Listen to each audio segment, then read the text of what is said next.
Welcome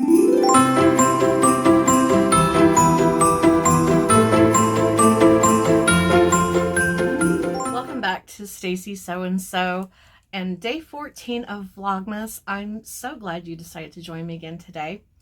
Today I'm going to start my family gifts projects. So if you're a family member, go ahead and turn this off right now so that you don't ruin the surprise.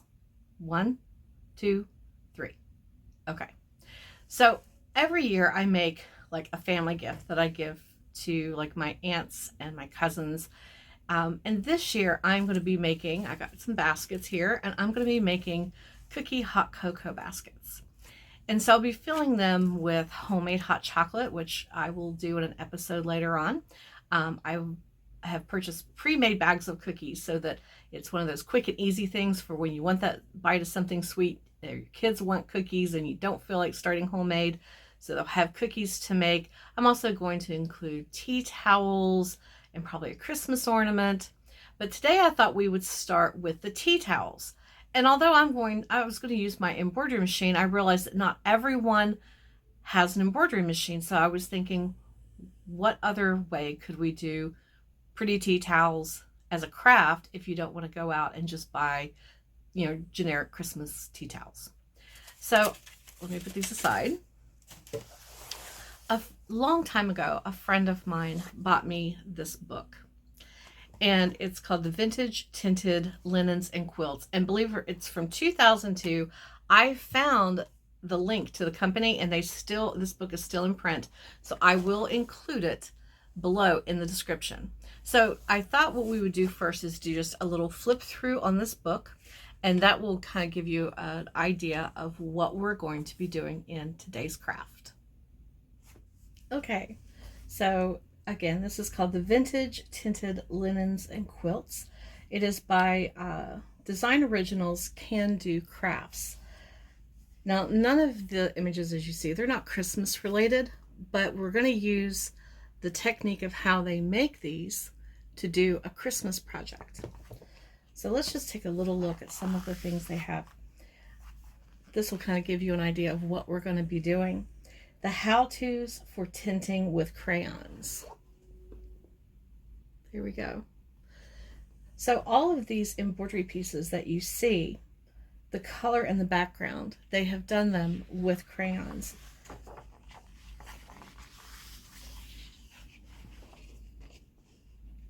Aren't they pretty? And then to highlight them, they have embroidered around the edges using, in some cases, just a running stitch, blanket stitch, maybe adding a blanket stitch, French knots. Oh, these are pretty. These are here's some pillows. Aren't those pretty? I really like this one. This is one of my favorite. I may try this after the holidays. I love the colors. And if you like, these are the pictures are very vintage. They're picked things that from the 20s. I think she said from the 20s, the 30s, and the 40s. So you kind of get that feel by looking at the pieces. So this is a fun book. They also have stuff if you want to make gifts for, maybe you have a new baby in the family. Here's some pretty pictures of, they did pillowcases, blankets. You can do pot holders. That's a great idea. And they did the squares for a quilt also, which I think is really a sweet idea. So this book is great. It shows you a lot of pictures, but it also includes pictures that you can trace. Oh, that would be really pretty. So your children can color these if they want, and you can use them to trace patterns onto your fabric. So here is everything that you're going to need for today's project. This would be fun to do with your kids or grandkids because it is simple and easy and they can really use their imaginations. So you're going to need an ironing board or an ironing mat, obviously an iron. You're going to need your crayons. You're going to need a couple of pieces of either like regular paper or parchment paper. And then you're going to need a piece of fabric to put it on. I am doing tea towels, but this would also be fun to do pillowcases for the kids to make for themselves to use on Christmas Eve. You could do them and then use embroidery hoops and make Christmas decorations. So much fun. You're also going to need some things to trace. Now, I've decided I'm going to use my little heart shape that I cut out. I just used an old file folder and cut this out. So I'm going to use my heart, but then I was like, I really want some holly leaves to put with it. So I pulled out, this is a 2002 Christmas with Mary Engelbreit, Here Comes Santa. I love her books because she always has some patterns that you can trace, and she has holly leaves. So I'm going to do a heart with holly leaves on mine. So gather together all of your items and then meet me back here. So before you start drawing on your piece of fabric, make sure that you press it out, get all of the wrinkles out so you have a nice flat surface for drawing. Okay, there we go. Now we are ready for the fun part. So I had done a little test this morning so I could kind of show you. I did a heart with some little tiny holly leaves on this little piece of scrap, and I thought it turned out really cute.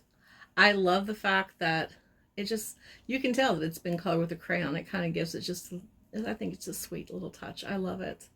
So the first thing I'm going to do is, or we're going to do, is figure out where you want to place your pieces. So I think, let's take a look at how this works with,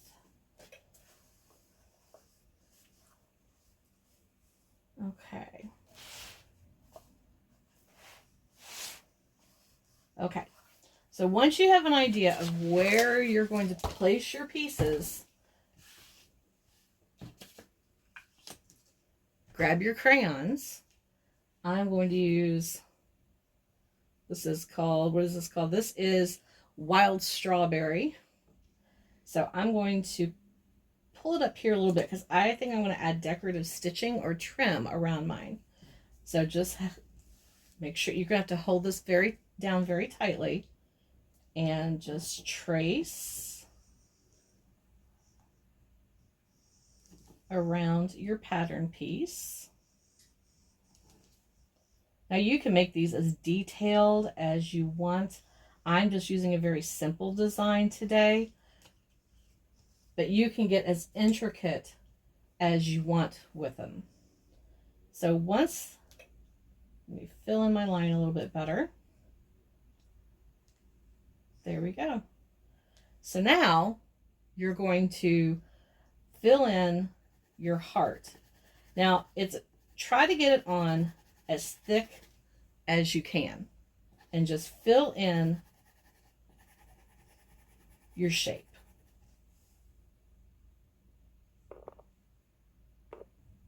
So as you can see, I got my heart all colored in. I've traced my first holly leaf at the bottom, and now I'm going to do my other one.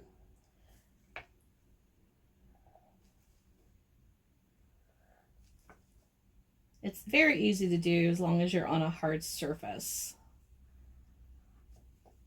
But if you prefer to trace and then put them onto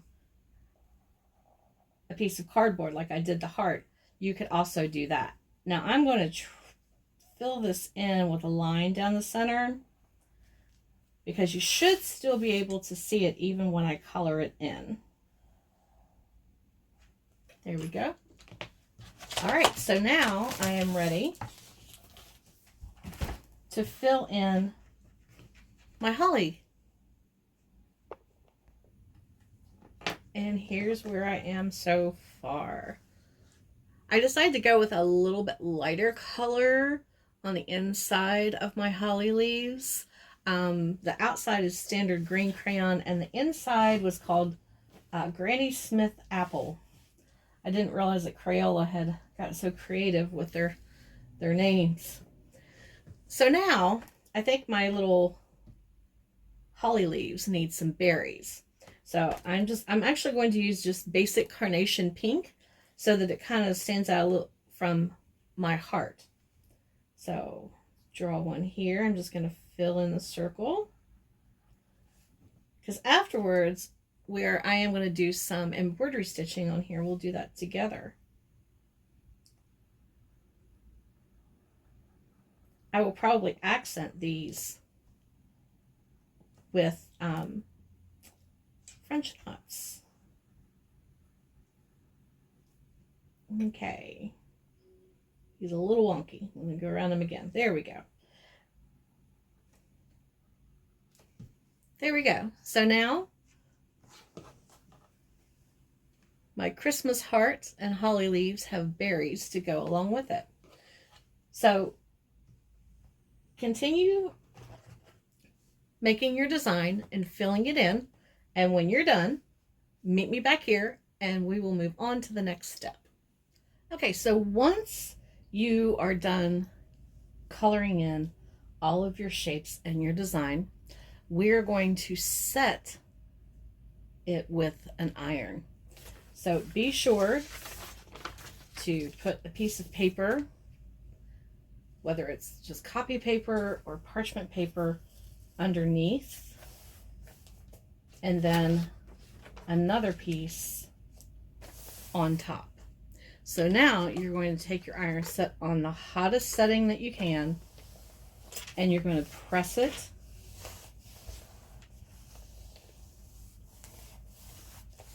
to be sure that you set it into your fabric.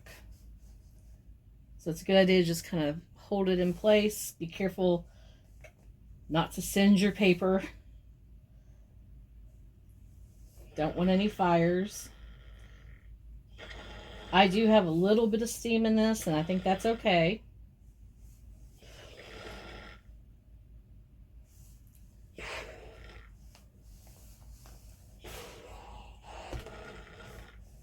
Okay, let's see how we're looking. Oh, we're doing good. You can tell that it is setting just by the way it feels. So I'm going to do just a little bit more. I'm going to turn this over. I'm going to give it another round of heat, and then we'll be ready to move on to next step. Okay, so if you like your design the way it is and you don't want to do this next step, you don't have to. But I thought I would take a moment to show you how to do just a basic running stitch, and hopefully French knots. I'm not always the best at French knots. So if you're going to go into step 2, pull out your embroidery floss, the colors that you want. You're going to need, obviously, a sewing needle and some thread. It helps to have an embroidery hoop. If you don't have one, it can still be done, but it definitely helps. So I'm just going to do, this is a very old hoop, and it is not as tight as it used to be. So I'm going to start at the point of my heart, like so, and just pull from the bottom straight through the top. I'm going to turn it around just because it's a little bit easier for me. And all you're going to do is go down, oops, go along the edge, push down and up. Oops, there we go. And then do it again. Try to keep your stitches as even as possible. That's where having an embroidery hoop works. It is helpful. There you go. So you can kind of see. And I'm going to go all the way around the heart. So if you're going to do this, go ahead, do your running stitch all the way around your design, or a whip stitch, whatever you prefer, and then meet me back here and we will continue on. I ended up switching over to a smaller hoop. My old hoop is, I just had to pitch it in the trash. But here we go. So you can just see how much easier it is with an embroidery hoop. Because all you're going to do is bring the needle up from underneath. And then back down again.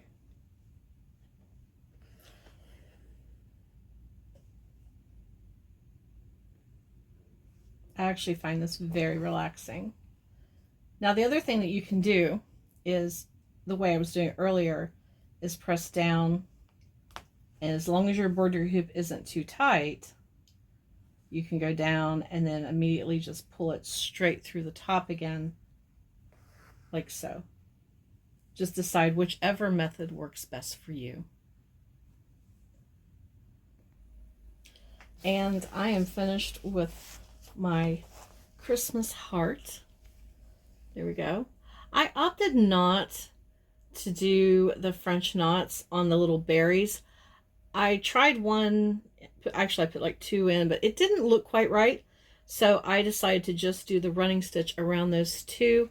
And I think the consistency of having a running stitch around everything looks really pretty.